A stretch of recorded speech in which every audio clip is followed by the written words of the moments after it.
দাদা বাস স্ট্যান্ডে দেখতে পাচ্ছি। হ্যাঁ, এখানে দেখা যাচ্ছে যে কিছু বিক্ষিপ্ত ঘটনা ঘটছে। এটা দেখো 21 সালে তৃণমূল কতটা অত্যাচার করেছিল তোমরা ভালো করেই জানো। তৃণমূল একটা ব্যাপক অত্যাচার করেছিল এবং এখনও এখানে শাসানি রাজনীতি চলছিল ভোটের আগে অবধি। ফলে যাদের ক্ষোভ বিক্ষোভ আছে তারা তো একটু করবেই। এটা হচ্ছে খুব স্বাভাবিক ঘটনা, এমন কোনো অস্বাভাবিক ঘটনা নয়। এটা যদি কালকে তৃণমূল জিততো, তৃণমূল আমাদের কাউকে বাড়ি ফিরতে দিত না। আমরা ব্যাপারটাকে কন্ট্রোলের মধ্যে রেখেছি। কোনো রকম গুন্ডামি আমরা বরদাস্ত করবো না। আমি এই মেমরি কার্ডটা শান্তির জায়গা বানাতে চাই। যা কিছু হবে সব কিছু ভোটের মাধ্যমে হবে, শান্তির মাধ্যমেই আমরা সব কিছু জিতব। দলীয় কর্মীদের কি বার্তা দেবেন? এই যে এটাই বার্তা থাকবে, যদি বিধায়কের সঙ্গে কাজ করতে হয় শান্তি নিয়ে কাজ করতে হবে, যদি অশান্তির কাজ করতে হয় তারা বিধায়কের সঙ্গে থাকবে না। আমি শান্তির বার্তা দিতে রাজনীতিতে নেমেছিলাম। শান্তির বার্তা সবসময় থাকবে।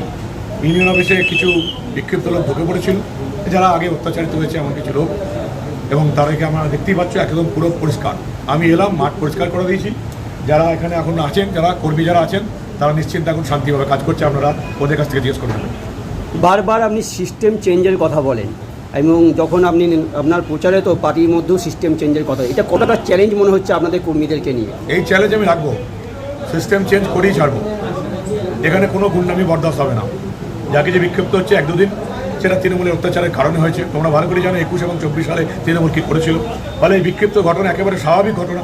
এগুলো আটকানো যাবে না। এগুলো যদি আমিও থাকতাম স্পটে, তুমিও স্পটে থাকতে, সেই ঘটনাগুলো হতো। এগুলো বিক্ষিপ্ত ঘটনা, এগুলো মানুষের মনে একটা রাগ আছে তৃণমূলের বিরুদ্ধে।